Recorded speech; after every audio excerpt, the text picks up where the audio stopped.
I recently moved into a new apartment with my dog, Marbles.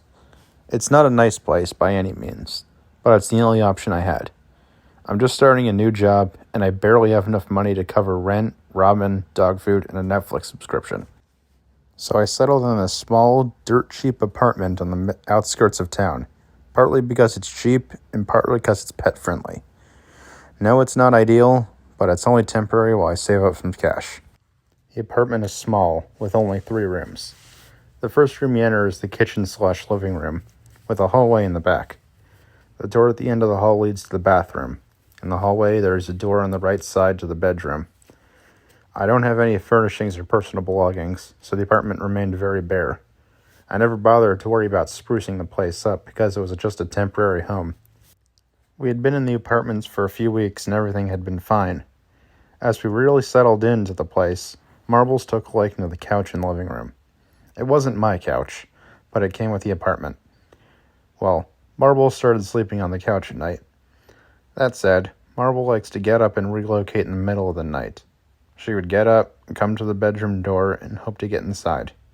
I always sleep with the door closed, so she would start to whine and paw at the door.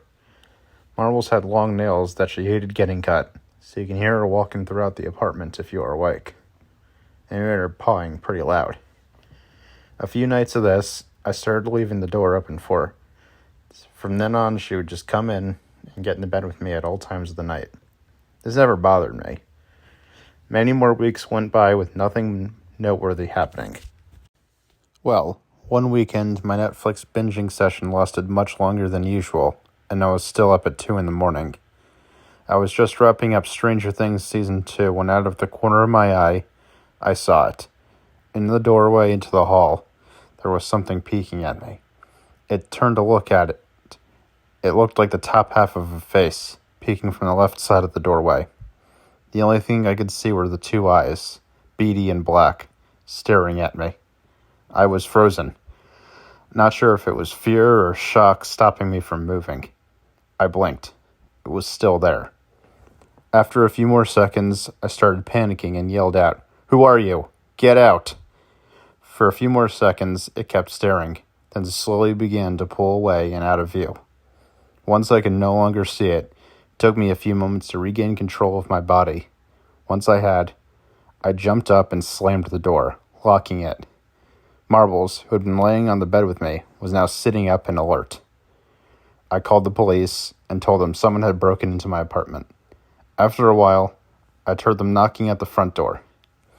Eventually, I mustered the courage to step out from the room and run into the front door. They investigated, and the landlord was called. No one was found in the apartment, and when the police had arrived, the front door was still locked from when I got home. There were no signs of breaking and entering, but I insisted that I saw someone.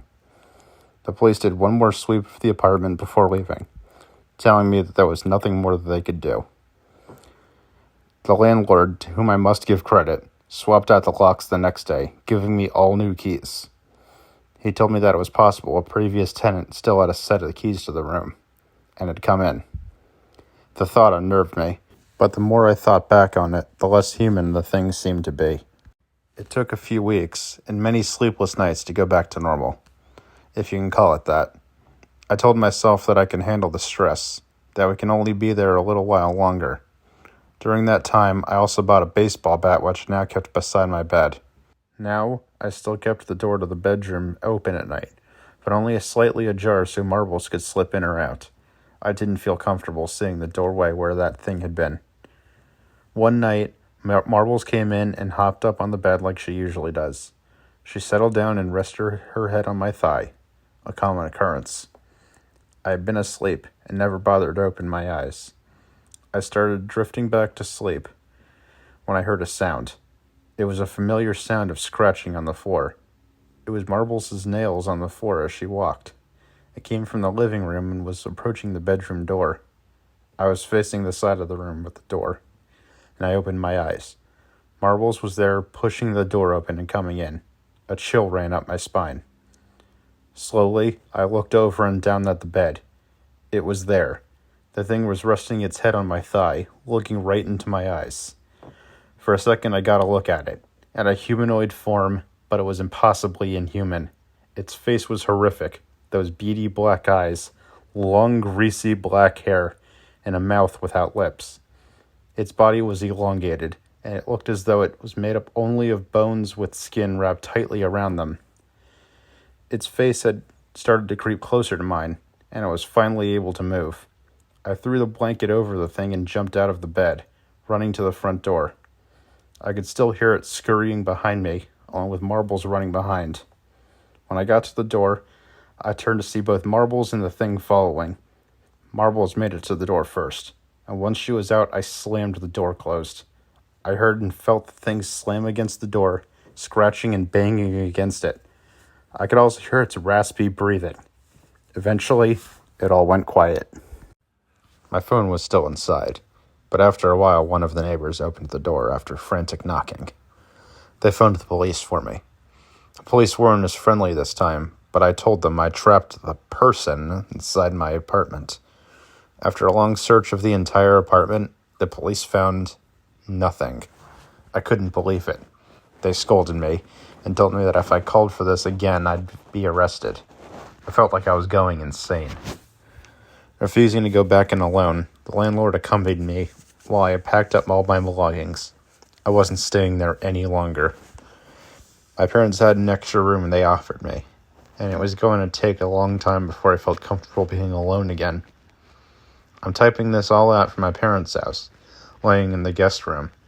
Well, a few paragraphs ago I noticed something. Over in the corner is a closet with folding doors. It's slightly open, and in the crack of the doors I could see two beady black eyes staring at me.